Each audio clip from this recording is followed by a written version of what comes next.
Bonjour, bonjour, je suis ravie de te retrouver aujourd'hui pour une nouvelle vidéo. Aujourd'hui, je vais te parler de ces réveils nocturnes. Est-ce que ça t'arrive d'être réveillé toujours à 3 heures du matin? Et il y a un organe qui est responsable de ça, c'est ton foie qui te parle. Et voilà il essaye en tout cas de te dire chaque nuit. Alors toi, qu'est-ce que tu fais? Tu regardes ton téléphone, il est 3 heures. Après, tu regardes 3h10, 3h15, enfin bref, c'est toujours.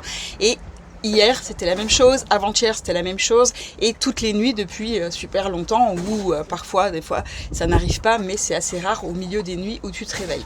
Tu peux être endormi normalement vers 23h, fatigué de ta journée, mais eh bien, à 3h du mat, tes yeux sont grands ouverts, ton cerveau il tourne à 100 à l'heure, tu rumines ce que tu dois faire demain, c'est le petit vélo qui tourne dans la tête, tu t'inquiètes pour un truc qui n'arrivera probablement jamais, et plus tu essayes de te rendormir, plus tu es réveillé.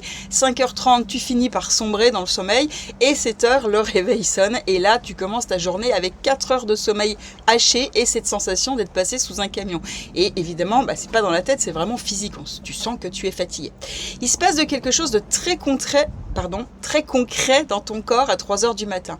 On sait tous qu'on dort pour récupérer, ça personne ne va le contester. On sait aussi que notre corps, il fait du ménage pendant la nuit, il répare, il nettoie, il fait sortir les toxines, enfin en tout cas il nettoie les toxines qui traînent de plus en plus profondément, il régénère, et tout ça c'est prouvé bien évidemment, on le sait, il y a des études qui le montrent, et on sait aussi qu'un organe en particulier est le boss du nettoyage, c'est le foie. Là jusque là je t'apprends rien du tout. Maintenant ce que tu sais peut-être pas, c'est qu'entre 1h et 4h du matin, ton foie travaille à fond. C'est son moment de détox intense. Il filtre, il nettoie, il élimine tout ce qui ne devrait pas être là, et il a du boulot. Parce qu'entre toute la pollution, les médicaments, la chimie, ce qui se trouve, les conservateurs qui se trouvent dans les aliments, il y a beaucoup de boulot. Le problème, c'est qu'il est surchargé de toxines, notamment celles qui viennent de l'intestin, aussi les fameuses endotoxines, les déchets barrières quand ton microbiote débloque, et il doit bosser en surrégime, mais vraiment en surrégime. Et pour faire ce boulot de dingue, il a besoin d'un flux nerveux, d'énergie, beaucoup d'énergie.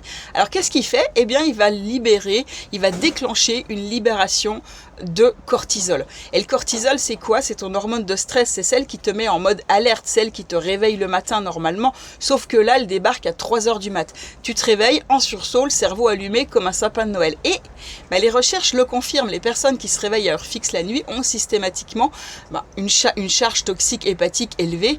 On retrouve souvent, la plupart du temps, un microbiote déséquilibré qui produit trop de toxines. De toute façon, tout vient du ventre. Et un axe hormonal qui est déréglé. L'axe hypothalamo-hypophyso-surrénalien pour les intimes. Mais c'est pas tout. Ton microbiote, il produit aussi des métabolites, entre guillemets, un peu bizarres, qui viennent interférer avec ta mélatonine, qui est ton hormone du sommeil.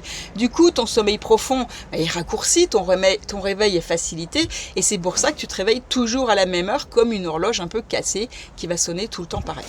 Fabienne avait 52 ans, quand elle avait 52 ans, parce que maintenant ça fait un peu plus, elle était contrôleuse de gestion et elle vivait ça depuis 5 ans. Elle regardait l'horloge chaque nuit, 3h02, 3h03, 3h04, elle devenait folle, elle disait la journée j'étais un zombie. Elle avait tout essayé, la mélatonine en comprimé, les tisanes, les méditations guidées, les applications du sommeil, rien, parce qu'on ne peut pas forcer un cerveau à dormir quand le corps lui hurle de se réveiller et qu'il est inondé de cortisol. Avec l'accompagnement guérir, on fait tout l'inverse. On réduit la charge toxique de ton foie, de son foie en tout cas en l'occurrence. On a rééquilibré son microbiote pour qu'il arrête de produire des déchets en masse. On a restauré son rythme circadien naturel, c'est-à-dire avec la lumière du soleil et la nuit finalement. Et en 17 semaines, Fabienne dormait 7 heures d'affilée sans réveil nocturne. Elle me disait que la première nuit complète, elle s'était réveillée à 7 heures le matin en panique, persuadée d'avoir raté quelque chose. Elle racontait ça en rigolant, mais pour elle revivait. Et l'accompagnement guérir, il fait ça, il force pas le cerveau à dormir. L'accompagnement, il va supprimer la raison pour laquelle le corps, te réveille. Et si t'en as marre de regarder, si c'est ton cas, et que t'en as marre de regarder le plafond à 3 heures du matin, si tu veux enfin te réveiller reposé avec l'énergie d'une nuit complète, tu peux m'écrire réveil en commentaire, en message privé sur Messenger, directement sur mon WhatsApp personnel. Je vais te mettre le lien dans la description sous la vidéo, et on verra ensemble comment je peux t'aider pour que ton foie arrête de te réveiller. En tout cas, je te souhaite tout le meilleur. Ah oui, et tu peux aussi rejoindre le groupe Facebook Naturopathie Régénératrice et Guérison Gourmande. Je donne beaucoup de conseils, d'ateliers, et tu peux du coup me contacter. Et je parle de tout, tout ce qui sert, tout ce qui permet d'activer ton pouvoir de guérison. Et puis Fabienne m'a dit un truc qui m'a marqué. Elle m'a dit, je savais plus ce que c'était que de se réveiller en forme. J'avais oublié qu'on pouvait se lever avec de l'élan. Le sommeil, c'est pas un luxe, hein, c'est la base de la guérison. Ton corps, ne t'habitue toi jamais à avoir de la fatigue chronique parce que ton corps, il sait comment faire pour retrouver ça. Il sait comment récupérer correctement quand tu dors. Il attend juste que tu retires ce qui le bloque. Donc n'hésite pas à me contacter si tu veux qu'on voit ça ensemble. Je te souhaite tout le meilleur et je te dis à très bientôt pour une prochaine vidéo. Ciao, ciao!